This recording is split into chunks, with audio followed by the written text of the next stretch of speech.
Hey, folks, welcome to a new episode of the Whiskey Ring podcast. We're doing another revisit, which I'm really excited to do. Very, very picky when I do revisits of places. They've got to have a lot of change, a lot of updates, and growth from where they were when I first came on the podcast. Plus, there are so many interesting distilleries and producers around the world that I'm looking to talk to. If I want to go back to a place, they must have done something right the first time as well. So, with that, I'd love to welcome back Erik Wolfe of Stoll Wolfe Distillery in Lidditz, Pennsylvania.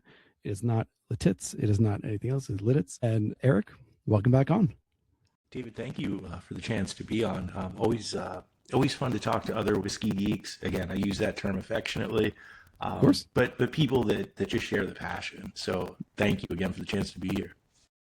And we were chatting a bit before I hit the record button. Then I realized, I should really be hitting the record button for this. So I'll ask Erik to start talking about what we were initially talking about off air, which is what is the update on the story of the ROSEN rye you've been making? So for us, it's been really exciting and again, gratifying in many ways, and also a little bit of a sigh of relief, because when we started off on the journey to help resurrect ROSEN, it was a little bit scary in that it hadn't been done for 50 years. Dick, again, stood by the grain and vouched for it. And again, we trusted his insights. But as we discussed the last time I was on the podcast, as we were saying almost 3 years ago now, that we had a single barrel of ROSEN to release for each year. And as you know from so many other guests on the podcast, you can try so hard in the mashing and the distilling to produce a certain character of whiskey. But when it goes into a barrel, it's slightly chaos in there. You have no control over whether that was a great barrel, a bad barrel, a mediocre barrel. So statistically, the ROSEN we were releasing at that point was both the best and the worst we'd ever produced, simply because it was sample size of one. So for us, it's been really exciting to be able to see multiple growing seasons, multiple distillation seasons, and then also multiple barrels within each year. Because for us, until we've got at least 3 to 5 barrels for a given year, it's very hard to have enough data to tell if that was just an exceptional barrel or maybe just not a great barrel either. So again, for us, that opportunity to truly see the micro expressions within the ROSEN, and it's one thing for us to like the whiskey. At the end of the day, we were trying very hard to preserve 3 centuries of local heritage, but we are a for-profit entity. So part of the issue occasionally with recreating a product from the past is, will modern consumers still respond to it in the way that they did? Have palates changed? Have sort of the zeitgeist of the industry changed? And for us, it was very, very exciting to see the response to the ROSEN. And it's one of those things that as an artisanal producer, and again, taking just a slight step back, when somebody like a major fast food chain is referring to their lemonade as artisanal, what does that word mean? Does it have any meaning anymore? And I think it does. And I'm going to do my little bit to reclaim it for the craft distilling world here on your show. We're going to plant the flag. The movement starts now. But just the idea that artisanal production is incorporating your 5 senses into what you're doing. My frequent collaborator and friend, occasional person who I need to call for bail, not really, but kind of, Alan Bishop, and he just put up a post the other day about why he doesn't run a stereo in the distillery. As we all know, Alan's got no taste for music is really the answer why. No, not at all. But he's not here to defend himself, so I had to talk some trash. He also was not playing music when I visited him, so I mean, and he stands by that, and we're the same. And again, it's not because we don't love music. For us, sound is one of the first indicators of something going awry in the distillery. And for us, it's really about using those 5 senses. And what's so fascinating is, we were just discussing earlier your daughter, and as a parent, I'm going to go out on a limb here and say, one of the things that you say to your child, if mine is any indication, take that out of your mouth. Don't taste that. Don't touch that. Don't stare in public. Don't smell that in public. That's not right. So again, those are all the things that as an artisanal producer, we need to do Don't eavesdrop is another one we're all taught. Don't listen in. As a distiller, you're continually eavesdropping on what's happening in your distillery to know what's going right, what could potentially be going wrong. So again, really incorporating those five senses to me is what makes our production artisanal. Now, the other side of that is we don't have a lot of science to throw at what we're doing. There's a lot of online forums. There's, in the distilling world, we're still mandated to use hydrometers, glass hydrometers that float in samples to be able to see. So it's a very, at least the way we produce is a very analog production environment. And I think there's so many benefits to that. But what's fascinating is then when we're trying to come out with a new product like Rosen Rye and truly analyze that product, it becomes very fascinating. And as I was mentioning to you, I had the chance to speak with Herman at a recent conference we both attended on the importance of grain and supporting grain infrastructure. In part of his talk, he was just mentioning that as a chemist, he had the opportunity to put it through a bench meter and do some more chemical analysis on it. And the folks that did that were able to point to some different elements that might be in the rosin that aren't in other things in trace amounts. But what he and I were agreeing on, and part of what he was talking about was just that we're not making it to be analyzed by a machine. We're making it to be consumed by humans. So what's fascinating is just how you approach analyzing these new products. And I think for us, it is a very analog analysis. It's a lot of tasting, a lot of sampling relative to others. And for us, what's really been exciting is to be able to offer multiple age expressions of the rosin, to offer multiple proof releases of the rosin, and for those to come from multiple different barrels. Because I think what we're doing, in addition to the other folks that are returning rosin to the rye landscape, is we're starting to build a vocabulary. And once we have that vocabulary, we can then build the language. But I think the vocabulary has to be built release by release, barrel by barrel, year by year. And it really will ultimately show what's capable, not only with rosin, but other individual heritage varietals. And as we're talking about laying down more and more barrels per year, as we're talking about being able to offer a larger variety of rosin, something that's going to be happening literally in the field that's exciting and to some people maybe maddening. But I think there's sort of two basic approaches. You can kind of try and control nature, or you can go with it. We don't have the budget to try and control it, so we're just going to go with it, I think is the best way for us. But the exciting thing that's happening is that rosin rye is crossing with itself in the field.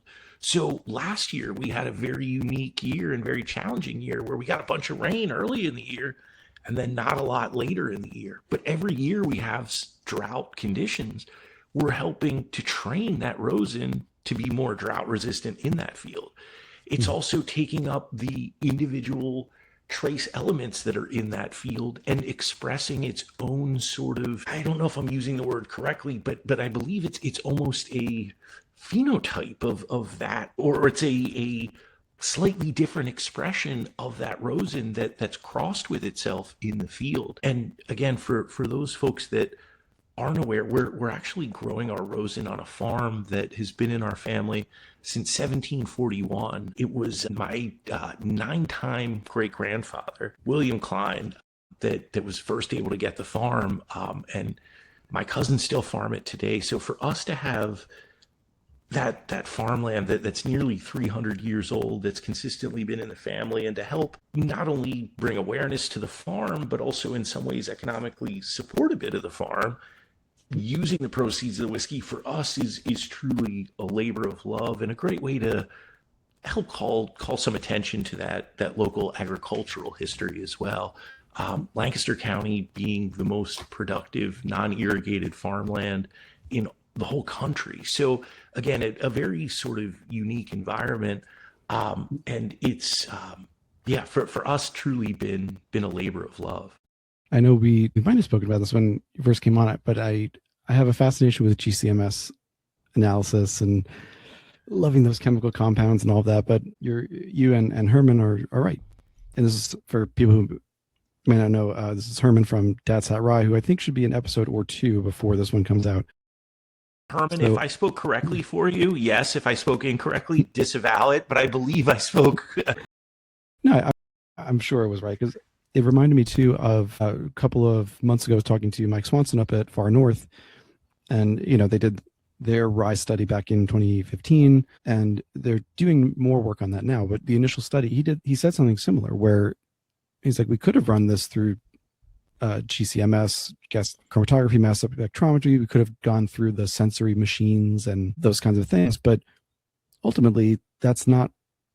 The machines aren't going to drink it. It's people. So he sent it to I think it was 200 people, great spirits, different versions of the rye, see which one tasted, because the sensory analysis from a human is going to be what actually sells. So you can say something looks good literally on paper from the machine, but that doesn't necessarily match up to what a human is going to get.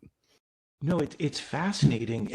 And just the way that these compounds interact in trace amounts and in different thresholds for different people as well is truly fascinating.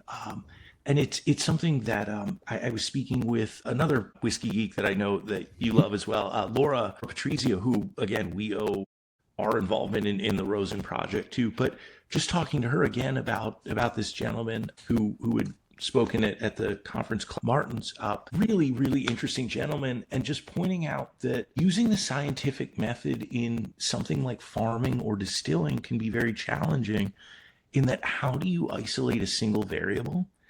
And that he referenced Goethe, who was saying that basically the human body is ultimately the most accurate and sensitive instrument that we can train. And I think it does get back to that idea of the artisanal production of tasting it, smelling it, feeling it, having that physical connection to it really does in many ways help learn that product. And even if you're unaware of how the mouthfeel affects the flavor at a given point, still building that library and that vocabulary to reference it when it is important, I think is such a fascinating concept. And the other fascinating aspect of it, and to give credit to Dick Stoll, and if I shared this story last time I was on the podcast, I apologize. Please feel free to stop me. But when we were starting the distillery, I had said to Dick about using RFID tags and just being able to track the changes in pressure,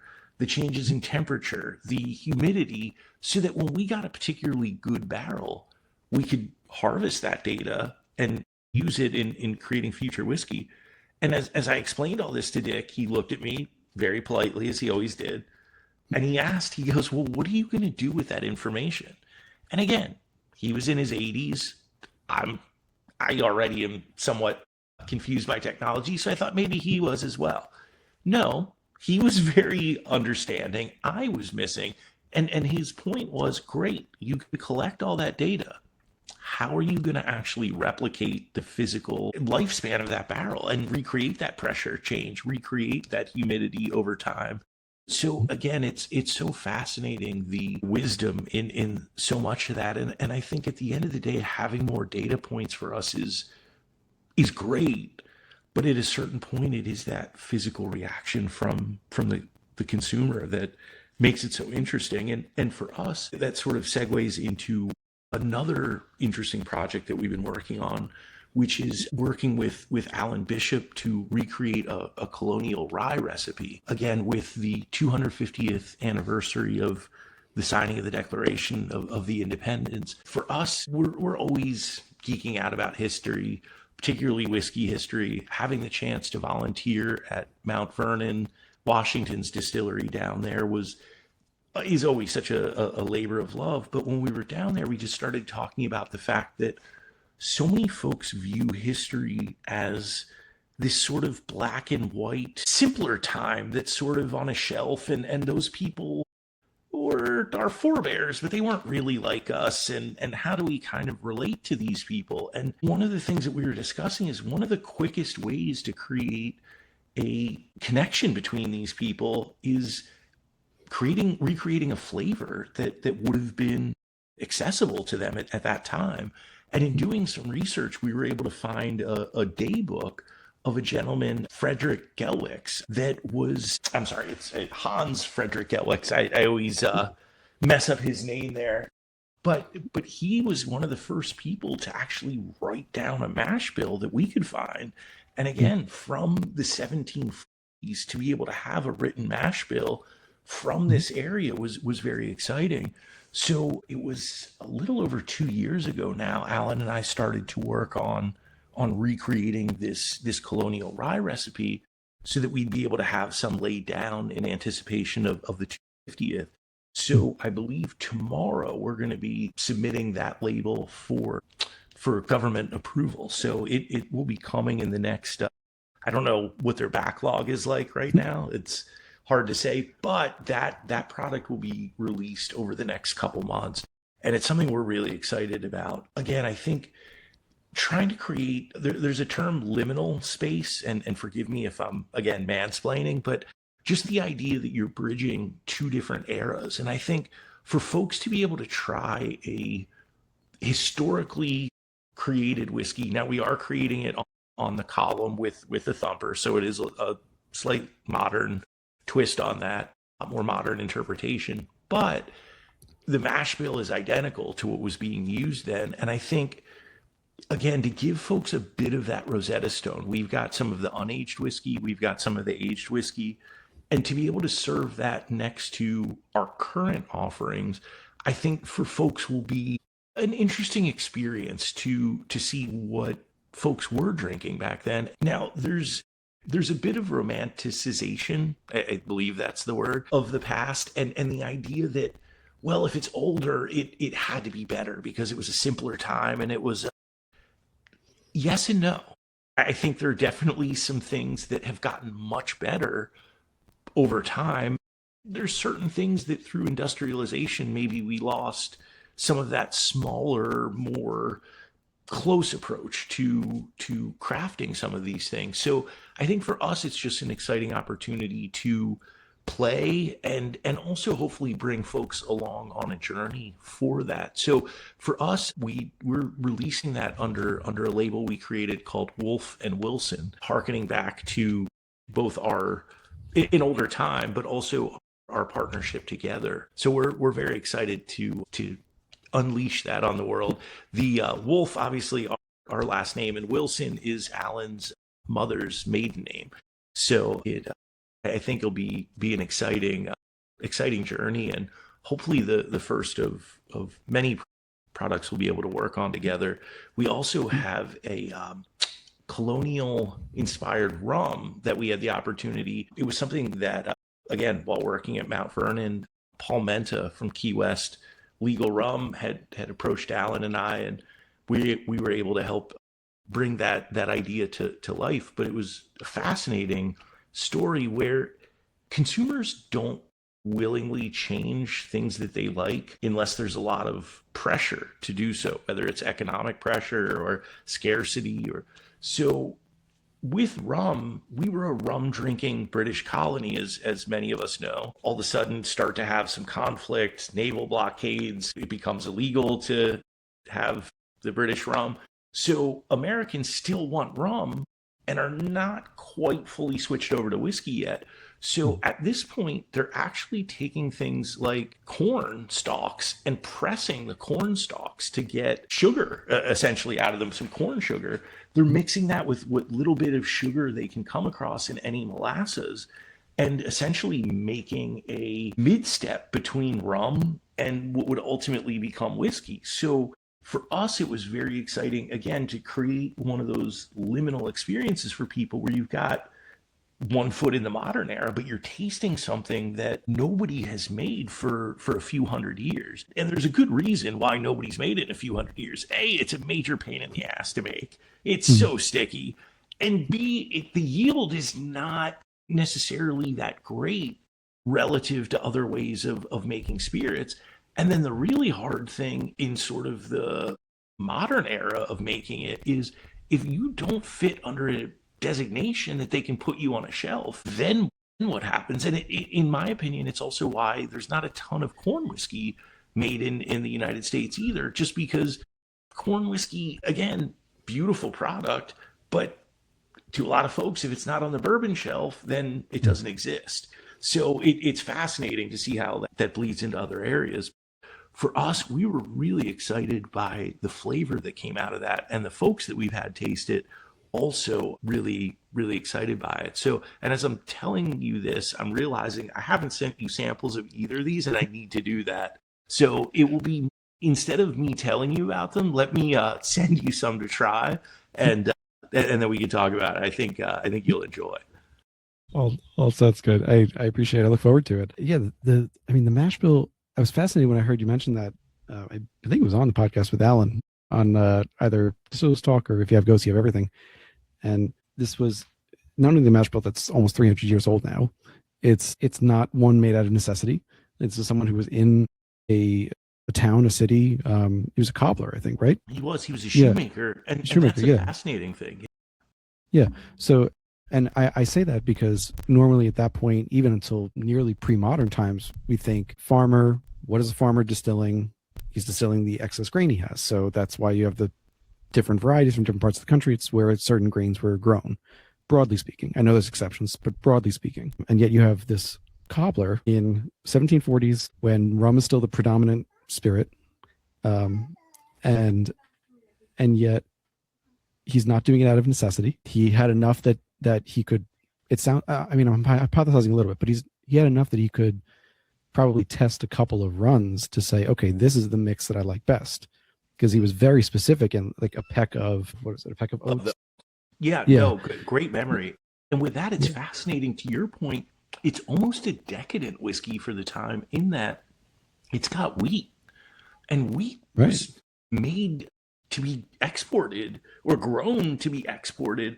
And it's fascinating with the colonial economy. We would not exist, obviously, had we not gotten land from the British. Penn had not redistributed that land. But the British weren't altruistic in allowing these people to have these farms. They wanted things to be grown so that they could be sent back to England to help provide more grain for the continent. So for them to have set that grain back and then made whiskey out of it is really a pretty fascinating thing. And I think about it too, in that it's, well, I'll frame it this way. So people who listen, or longtime listeners know, I do a bunch of research before episodes, even revisits. So I've listened to read interviews that you've done since you were on the podcast the first time. And it occurred to me that one of the words or phrases I kept hearing was either fortunate or blessed, that you use those phrases a lot in saying that you feel very blessed and fortunate that you have this opportunity, that, things have certainly not dropped into your lap. I think that would take away some of your agency to say that, but that you've had this opportunity to work with Dick Stoll, to find this grain and to use it, and so many other things along the line. And in finding this mash bill, it seems like this incredibly fortunate event, because I don't know how many other mash bills, period, we have from that long ago. No, it's so true. And again, we do feel so blessed, and that it sounds a little bit hokey or new agey in some ways, but as much as we find some of these things, I feel like they find us as well. And if I hadn't experienced it, if I heard someone else on a podcast say that, I'd be like, oh yeah, sure they do, pal. But it's so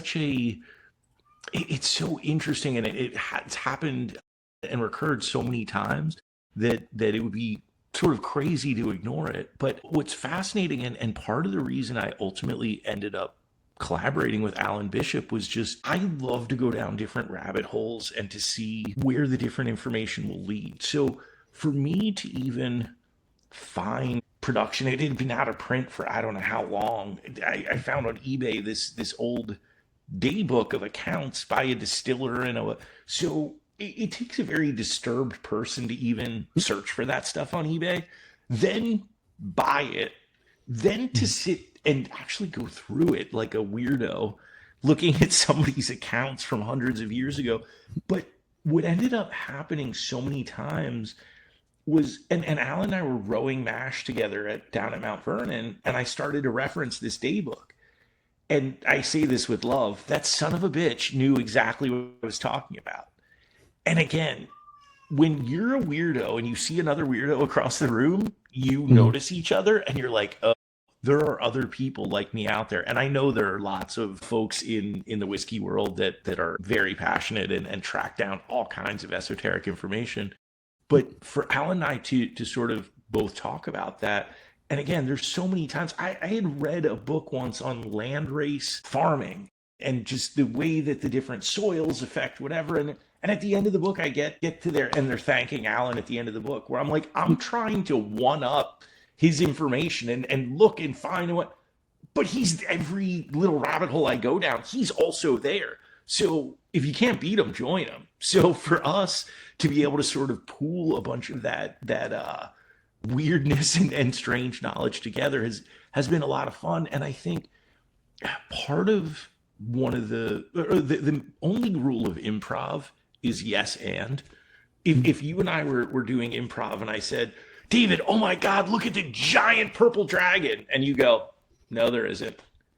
It doesn't work. Improv falls apart. But in collaborating with somebody else, if you say something and they go, yeah, cool, we're going to do the colonial recipe. How about the yeast that we harvest comes from here? Oh, Mhm. that's really cool. Then how about we do this?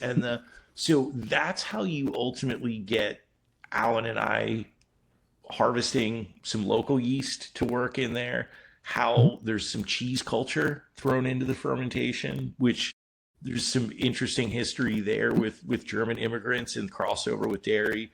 And for us, just the chance to, what's fascinating is some folks look at that and they'll say, well, you know what? That's not very historical. To people like Alan and I think what makes it historical and what unites us with every distiller through history is they're using what's on hand that they think will make a good product and they're putting their own unique approach to it. And they say you ask 10 distillers, you're going to get 15 different opinions.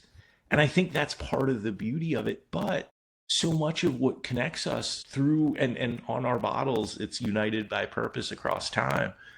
The thing that unites us with Dick, that united Dick with the Beams, that united the Shanks, the Bombergers, everybody was trying to make the best whiskey they could with the knowledge they had on hand at the time and with the technology available to them. And again, it even carries through to our column still, where when we give tours, we point out to people that we are cheating according to some people's definition of craft whiskey, and Mhm. that it is modern technology, and that modern technology for us helps to create a more repeatable product. And then we also ask them if they cook over an open flame in their kitchen or if they use a stove. And when they say invariably that they use a stove, we point out that that's probably because it's more repeatable, it's safer for them, it's what they grew up using. So for us, it's a very similar thing. And then sort of pointing to the Dylan going electric, where to some people, Dylan going electric, he was Judas, which he was very disturbed by. He was, felt that there was nothing worse that you could, the biggest trader in history. But I don't think plugging in made Dylan less Dylan. It was another aspect of Dylan. It enabled Dylan to move into another era. And again, those comparisons are a little, they start to fall apart pretty quickly. Again, pot distillation is amazing, but I think for us using the column with that pot distillation with a historically recreated recipe, again, I think that commonality is just that we're using what's available to us to create a product that's consistent and appeals to modern consumers. And the fascinating thing about some of that history is when you're running a still, you have a lot of time to think and a lot of time to talk. Thinking about the first generation of distillers that convinced the dads, the grandfathers, the people that were running the distillery to bring live steam into a building when you were Mhm. used to wood fired stills. Wood fired is dangerous in its own way, but it was a known quantity. To bring in steam where you're creating a bomb, so it's just fascinating the way these eras evolve, and then we normalize things, and then look back on it, and it's very fascinating. I think that all goes back to what you said that Dick said, which is to me, as you said, as a whiskey geek, as a whiskey nerd, this idea that you had at the beginning of the RFID tags and tracking the pressure and all that. I hear what Dick was saying. You know, what are you going to do with it? Okay, but and in that way, it's kind of a meta study of the improv comparison, where it's like he's yes anding, but he is challenging you to say yes and but why? And you could say with the I'm thinking, for example, with the barometric pressure, so we were supposed to originally record. This is a side note. We were going to record about a month ago, and just due to illness, we rescheduled. And this was right around the time when the second blizzard hit the Northeast and Mid Atlantic, the much bigger one. And the day after, your dad Jim was he had posted a video on Facebook about distilling the day after the blizzard, and he referred to the fact that you had to distill differently because the barometric pressure was different after a storm of that magnitude. There was a bomb cyclone, like really low pressure in there, and then comes back up. So with that sense, I can see Dick kind of being satisfied by saying, all right, you're making the adjustment with the pressure here because you just had a giant storm. The mash and in the still is going to perform and act differently because your pressure is not going to be the same. And then he could be like, all right, go ahead, let's try this.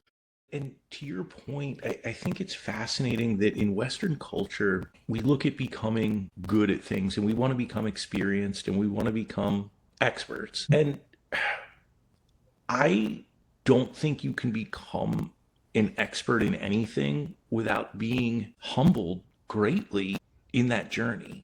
Or at least with distilling. I think that's very hard to do. And my wife and my dad make fun of me because there are days where the day you were referencing, not only was the pressure so different one day to the next, through the distilling run, the pressure was just dropping and just wreaking havoc on our cooling system, on our anyone who thinks a column that's not automated is easy to run, come visit us for a day. We will gladly disabuse you of that notion.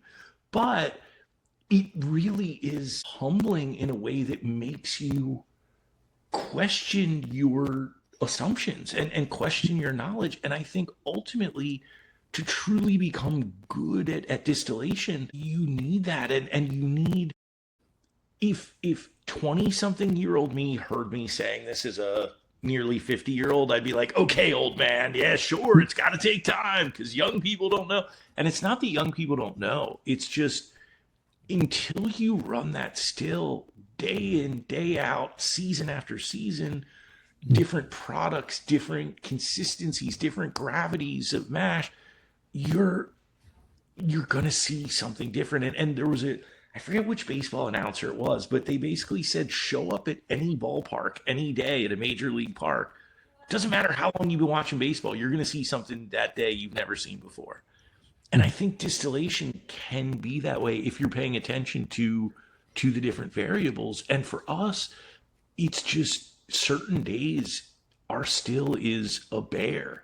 And it's not that it's not making very good whiskey. It's just in some ways fighting us to do so. And in a lot of ways, it makes us learn more than nobody in their right mind says, you know what, this feels really good and things are going really well and it's easy. Let's make it hard. No one does that. Well, ideally, nobody does that. There are days where I probably do that. But when things are hard and they're challenging, constantly troubleshooting, constantly. And the thing with a column is you're constantly managing your flow into the still of mash, flow of mash out of the bottom of the still, and then your steam as well. In addition to that, you're also managing your cooling and how quickly that's running through. And you can achieve the same theoretical output of proof a number of different ways of manipulating those variables, but each one has its own benefits or drawbacks. And the most fascinating thing with so much of making whiskey is we do 4-day ferments, we do 5-day ferments, we've done 3 when it's been incredibly hot. And people ask us, well, what's better? It depends on what we're trying to produce and depends on how it ages out. As a blending component, there's fascinating things that can happen. And on its own, you might not want to drink it, but blend it in with other things, it becomes incredibly vibrant. And the tannins in one may be assertive, but blended in with something a little more acidic, it really starts to pop. So for us, what's really fascinating is learning to, as we said at the top, you can try and control nature or you can go with it. My younger self would have been like, no, we're gonna, we'll figure out how to, we'll get on top of nature. I'm too old for that. I've learned, I've been humbled, and I was so much younger then. I was so much wiser then. I'm younger than that now. It just, for me, it's a continual learning process and the chance to really, in a lot of ways, be humbled and find out what we don't know. And that was learning from somebody like Dick was both humbling and also very empowering in that he would be very honest when he didn't know something. And he would also be very honest when he didn't know, but he felt like there was positive variability and something to explore. Again, a 4-day fermentation versus a 5-day. It depends on the yeast that you're using. It depends on the season. It depends even where in the grain bin you happen to draw the grain from. Is it getting closer to the bottom and it's a little bit finer than the stuff that was in the middle? So it really can be, pun intended, that granular. But that said, it's really exciting as well. At a certain point, I think it can be exciting or it can be maddening because there are so many different variables to control or attempt to control. And just when you think you've got a pretty firm grasp of what those variables are, you realize maybe something else was actually coming into play there. So for us, I think making peace with the variability, making peace with the continual learning of it is both what keeps it fascinating for us and also what it allows us to continue to innovate within our own product line as well. And I think for us, it's really the kind of thing where we always talk about our standard releases and our single barrels. And for me, as a very, very small craft producer, the thing I worry about most is maintaining product quality. And I think in craft, I've seen in tasting notes already the term crafty in tasting notes, which it's never used as a positive thing. So that said, when we're doing very small batches of blending or single barrels for us, in our experience, customers never get angry when the flavor exceeds their expectations. They only get mad if it is underwhelming. So for us, we've been very fortunate in being able to do, and through the column, we do have a lot of positive consistency in our output. We're able to really, thankfully, keep a very close eye on what we're doing. And then also with the single barrels, offer a little bit of variability and positive variability there as well. And the examples that we use is that if you buy one of our bottles of our flagship PA Rye, ideally, that's like putting on your favorite movie. My Cousin Vinny's on AMC for the 1000th time. You know when the cell opens and he walks in exactly what's going to be said. It's very comforting. But if you get one of our single barrels, that would be like going to see a stage version or a play version. Or if you're used to the album, going to see a concert. There's positive variability there that if you miss it, no harm, no foul. But it was sort of one and done. And I think there's some beauty to that as well. Could have said it better. And I am curious. So in the years since you were first on, at that point, I mean, you had already been working with Alan, at least in thought process, if not in an actual product at that point, because this was like 2023, I think, maybe late 22, early 23. But you guys had worked together at Mount Vernon, and had certainly begun to build this like brotherhood that has really not just blossomed but exploded over the years. It's wonderful to see because you have two of my favorite producers working on things that are, to put it bluntly, like weird or unusual. That other people would take that as a compliment. Yeah, and I knew you would. But it's the only reason I said I knew you would. And yeah, like most people would say like either no way in hell I'm doing that, or all right, it's interesting, but like we're gonna let someone else do it. Now with Alan, I do have to ask, at this point, has Avi made has she accepted the fact that she might become a distillery widow because you're spending too much time with Alan? So I love the premise of your question that my wife wants to spend so much time with me that not getting that enough time is creating this void in her life experience.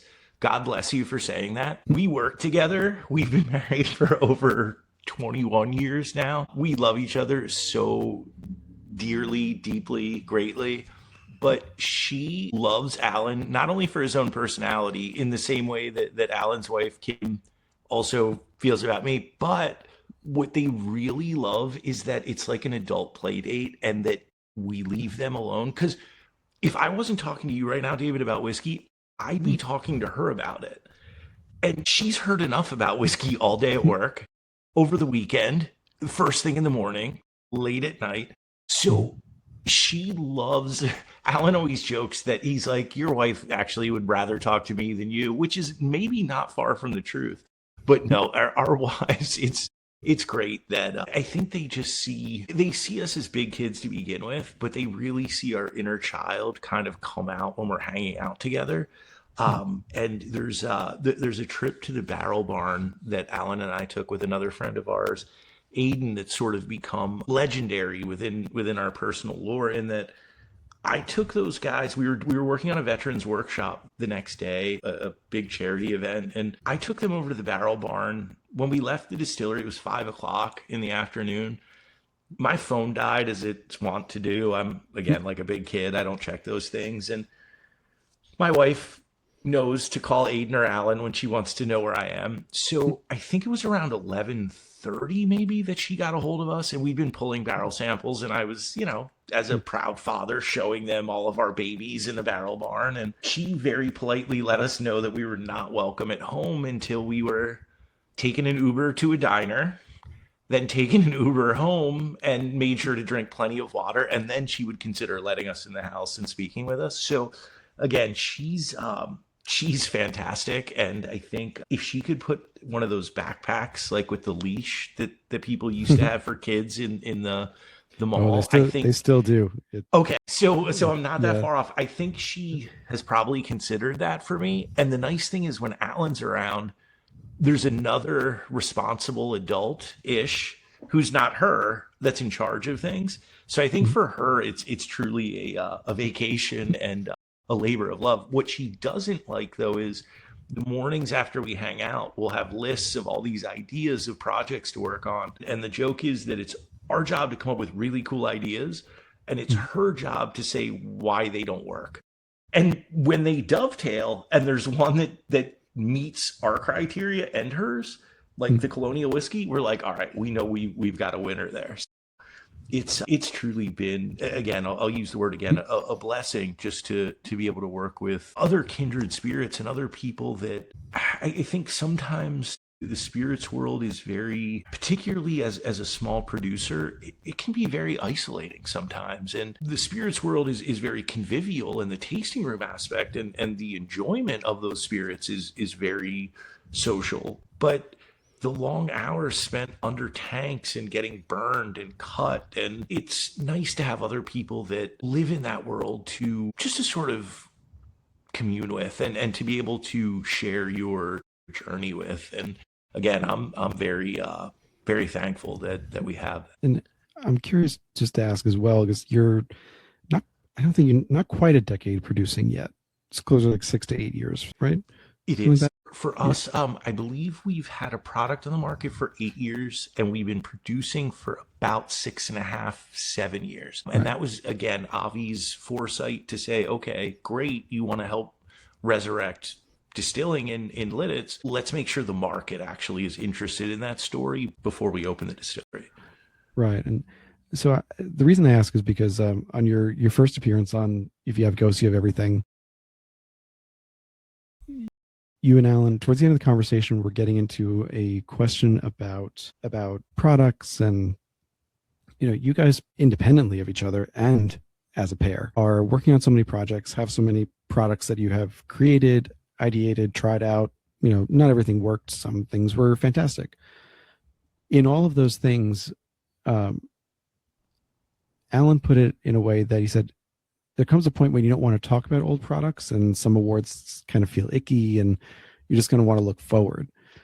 And by nature of some of the things you're doing, the older style mash bill, the revival of the Rosen rye, and a number of other things we've spoken about, you have to look backwards and talk about the past and where you're going. And to your point too, sharing the white dog of the Rosen, which is still one of my favorite white dogs I've ever had, by the way. Thank you very much. And I mean that. It's been 4 years since I tasted it, because I tasted it before you were on the podcast, and I still love it. Do you feel like you're at a point where you can kind of start retiring the oldest ideas, or stop talking about the oldest ideas, or is it still all so new and in progress that you haven't hit that point yet?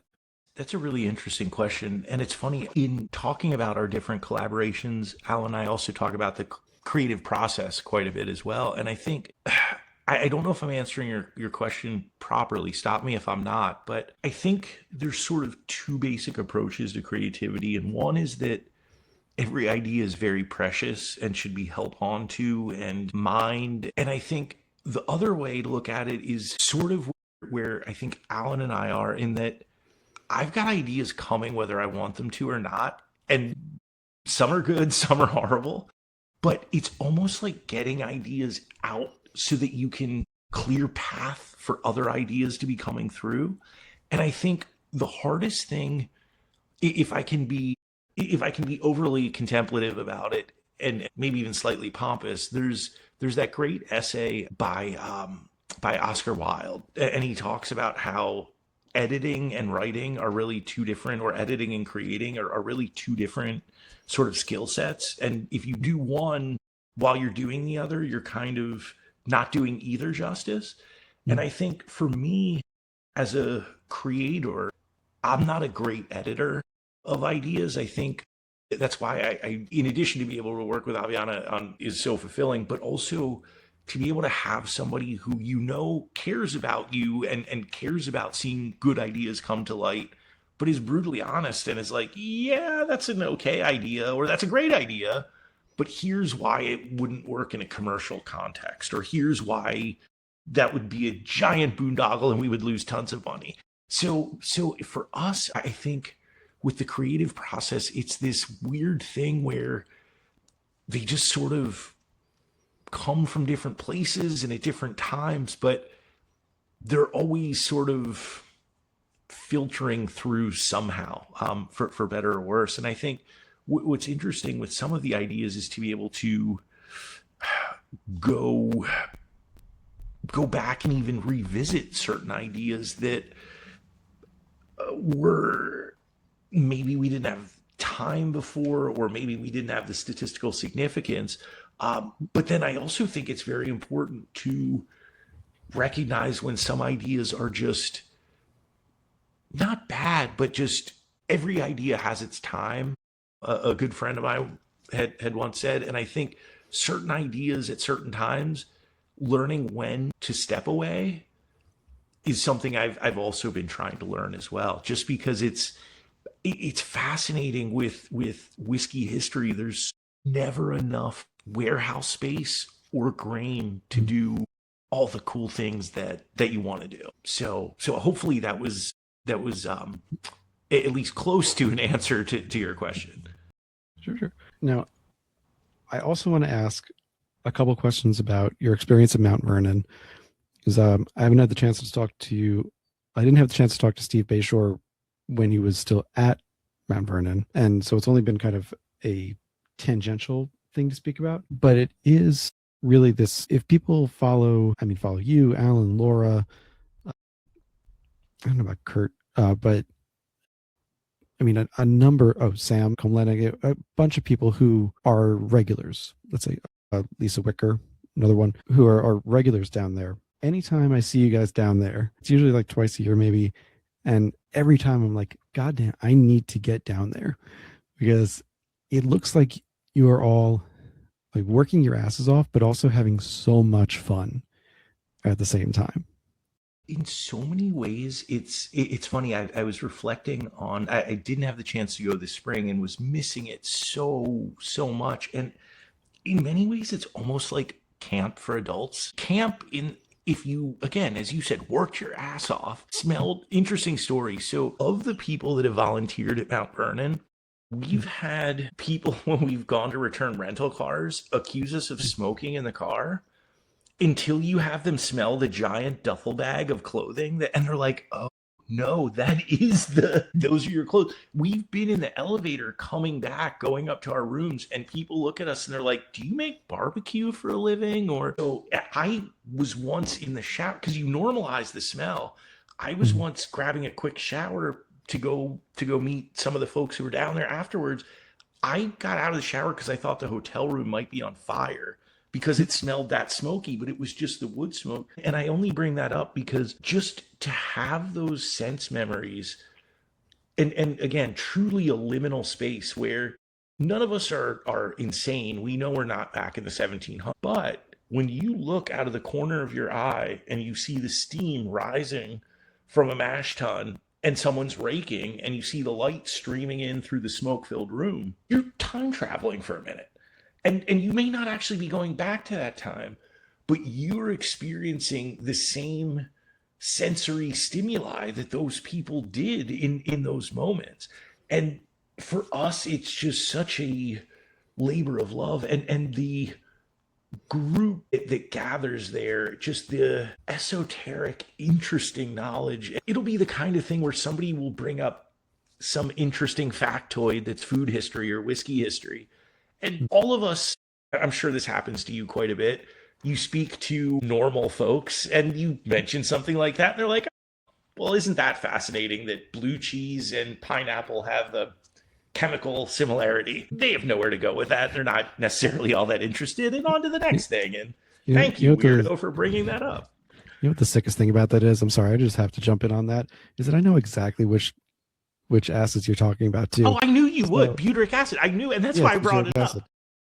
And to other, and again, I use this term lovingly, to other geeks, it's like, oh yeah, the thing with the, but what's fascinating is just like what you were saying, then it's like, oh yeah, butyric acid. Did you know that it not only is pineapple and blue cheese, but in small concentrations, also baby vomit has this where, and then someone else would go, well, actually, did you know that cheese is made with rennet, which is from the sheep with, so, and it just sort of keeps, the rabbit holes just keep going and it keeps getting deeper in it.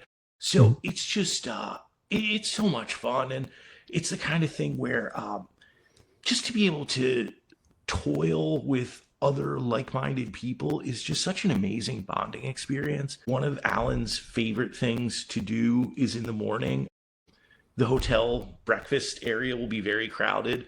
And Amanda Bryant, when she'll come in, as loud as he can possibly muster, will ask if she's the lady from Ice Road Truckers or pick some other show that she's clearly not involved with. And Amanda is amazing, but has a tendency to turn bright red when she's embarrassed. So poor Amanda is like beet red standing there with Alan doing.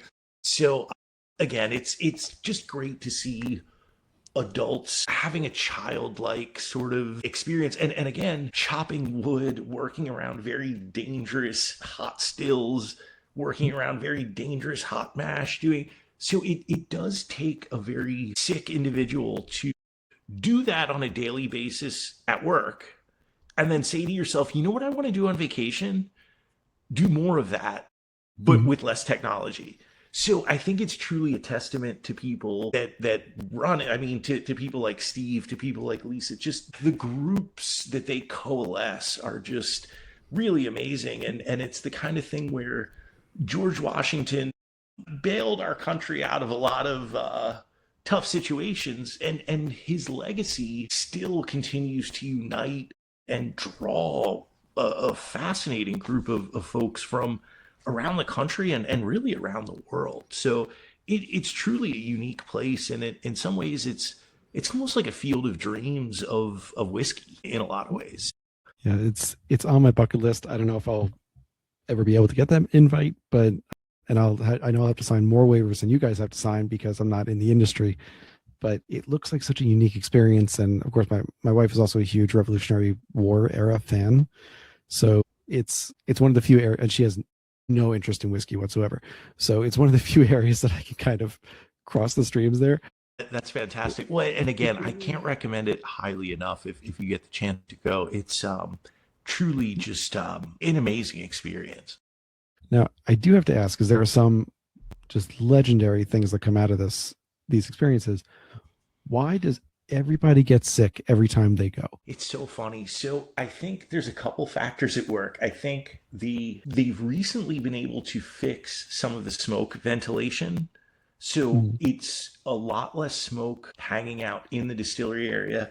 It's also a total lack of self-care by the big kids that we are, because I'll be tired when I go, and Aviana, with the best of intentions, will be like, okay, so I'm packing you with, Gatorade and Advil and vitamins and things that adults do to keep themselves healthy. And when I return and she sees everything that she packed still intact, other than I did brush my teeth twice a day, she's like, okay, that probably wasn't so good.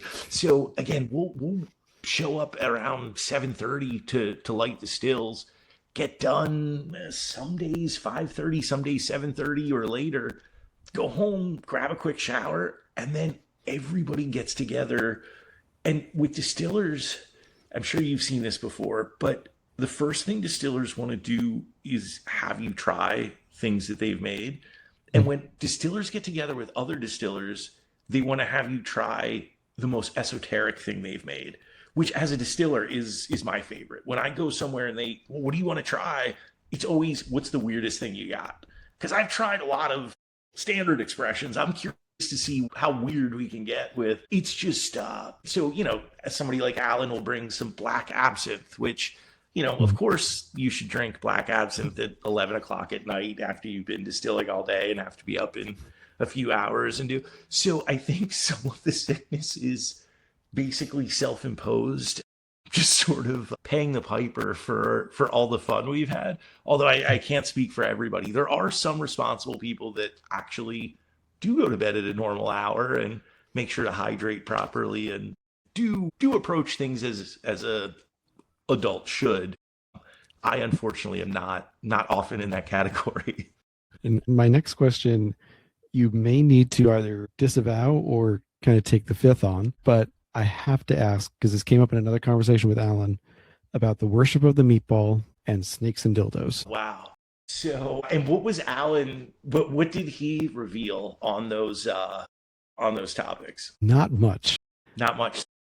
Which I think leaves you in a kind of a tenuous position here, because I can't be like, oh, well, he said this. It was mentioned twice, and that's it. So we have a habit of finding odd stories and sending them to one another, and then sending each other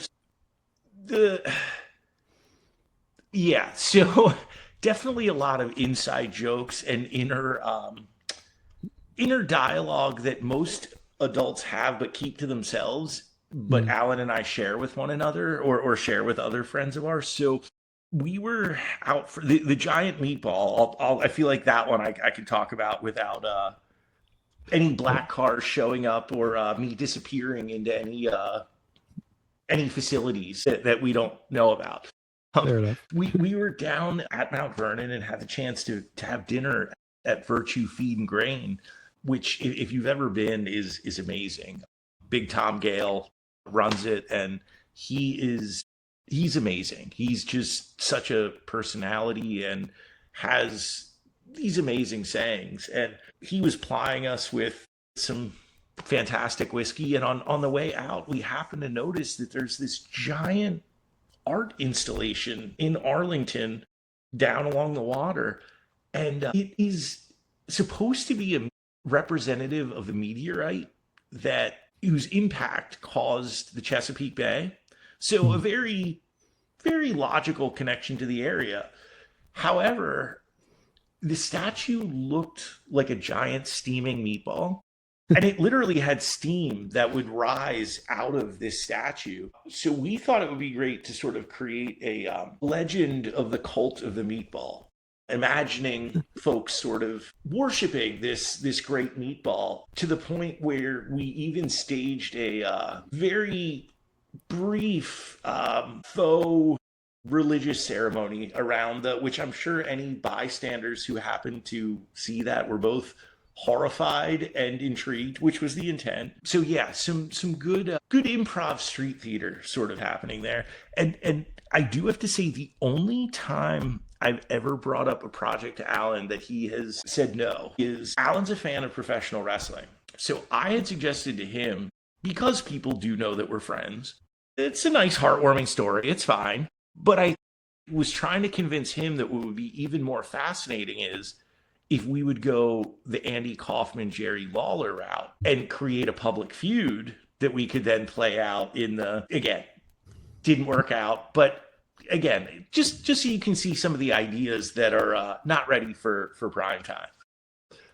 No, but it's just fun to speak with folks that are as strange as you are, and also don't judge you for your weirdness. I think sometimes maybe people should judge Alan and I for our weirdness a little bit, just so there is social pressure, so we don't go further than we have. It's certainly a lot of fun. And I'll leave you off the hook on the other one, on the condition that if and when I get to go to Mount Vernon, I find out the story behind the snakes and dildos, because to me it sounds like the next Hunger Games novel, like the Ballad of Snakes and Dildos. I don't know.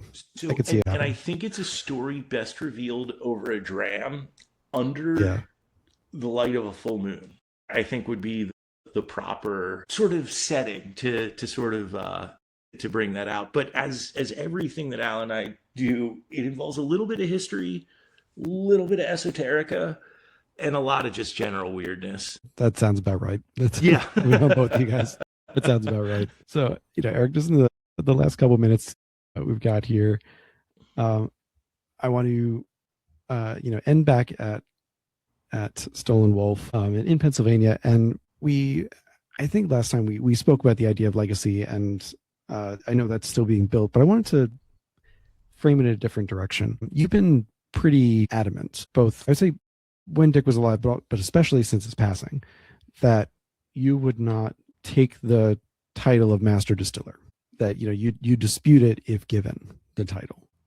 Now I'm seeing more people, especially on the smaller producer side, do this, for various reasons. Maybe they feel like there's no such thing. There's definitely a cohort that believes that. There's this idea of you have to have a certain amount of experience, then you have a certain range of experience, then you have to have a certain range and time of experience at one place to be that place's master distiller. So I'm curious in how your thought process has evolved over the last couple of years and looking forward. Do you think there is a day in the future where you feel like you could be comfortable with that title for Stoll Wolfe? Well, and I think for me, what really changed my view on it is when I saw Alan wearing sweatshirts that said, "I'm a master distiller." He had the director's chair that said master distiller. No, I'm totally kidding on all of that. I was too nice to Alan. I have to give him a little bit of shit just so he, realizes our friendship's still in balance.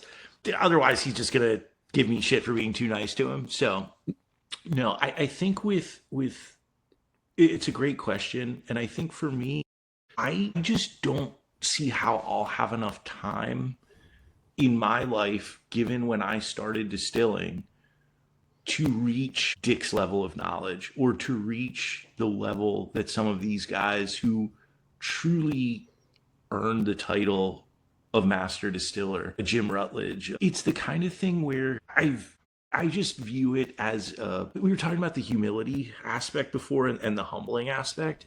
I guess if there's ever a long enough period where I'm running the still and I don't feel humbled, that maybe I would feel comfortable with that title. But I cannot foresee that ever happening, in that everything that's brought me to this point has only made me question the things I think I know even more, and has made me just wonder even more about where it can go and the questions to ask and the variables to play with. So I think for me personally, it's not something I would ever be comfortable with. And the way I've described it before is, when a flag is at half staff, they always say that it's because the flag of death is actually above it and the flag is underneath. And I think for us at Stoll Wolfe, our top flag is always, even if it's invisible, it's Dick Stoll as the person who set all of that knowledge into motion and who got us to where we were with so much of it. That to me, I just, and I guess the other part of it is Dick taught me so many things, and even he wasn't comfortable with the title of Master Distiller. So I think just if Dick wasn't comfortable with it, who the hell am I to assume that title? And every so often, when I'm speaking or I'll see something in print and they'll refer to me as that, my heart always, I get a little bit anxious where I'm like, well, that's so kind of them to say that. I just hope other people don't think that I told them that, and that's being repeated from me. So again, it's the kind of thing where I don't know. I just think there's so much to learn. And that's something that Dick also did pass on, was just that you could spend the rest of your existence trying to learn all of it, and you never will, which I think to some folks could be depressing and a reason to never even try. To me, and the way he presented it to us, it was very liberating in that how could you dedicate the rest of your life to a craft that was easily mastered? There aren't people who just make paper footballs for 50 years because there's no, and maybe there is, forgive me, I don't know, maybe there's someone doing that somewhere, and there's all kinds of nuance I don't know about. But I just think personally, now I'm like Timothy Chalamet with ballet and opera. Now all the paper football people are going to come crashing down on me hard, and it's going to be a whole scandal. No, but that said, I think just the permission to never know everything, but the desire to continue to learn is really what keeps us at it day after day, because it's hot, it's wet, it's cold, it's wet, I've got burns and scars and cuts, and to some people those are reasons to not do something. To us it's like, no, that's part of the joy of doing it all. And then the fact that if I were making a dresser for someone to keep their clothes in and it was in their bedroom, that would be amazing and I'm sure very fulfilling. But the fact that we'll get emails or calls from people that'll say, hey, my son just graduated college, or my daughter just graduated college, and we sat down with a bottle of your whiskey and shared it, and it's only half gone, and the next time something big happens, we're going to have the rest of it. And for us, it just makes those burns, cuts, scrapes, all the it's just such an amazing connection than to have with folks. And by nature, as much as we're looking to the past for inspiration, whiskey is a very forward looking thing in that I'm making things today that no one's going to drink for at least 3 years at this point. So it's interesting with time. It's sort of a time capsule, but also it's something to look forward to as well. I love it. Well, Erik, thank you so much for coming back on. I really enjoyed this, just hearing where you guys are. I mean, the growth, the steps forward have been huge, of course, in the last couple of years, but they're also not disconnected. Like, there's a through line from where you were, what you've been doing, these projects maturing and coming to fruition. I'm really excited to try the rum now as well, and the 250th spirit. But ultimately, thank you for coming back on, for keeping the ROSEN dream alive, for keeping Dick's memory alive, and for pushing through in what are not easiest times for distillers right now and keeping it going. No, thank you. And again, thank you for continuing to help share the stories of small producers. It's truly a pleasure. It second only to my family, it brings me the most joy in life, is to tell these stories, have these conversations, and it's just a joy. So, Erik, hold on for a minute after recording. This has been another episode of the Whiskey Ring Podcast. Thank you, everyone, for listening. Rate, like, and subscribe wherever you do listen. Let's keep that 5-star rating going on both Spotify and Apple Podcasts. Can't thank you enough for that. For all of you who have rated, watch out for the show notes for this episode. We've got updated notes and reviews for the Pennsylvania Rye, the American Whiskey, and I think one other product as well. Those will all be in the show notes. Thank you for listening, and I'll see y'all next week.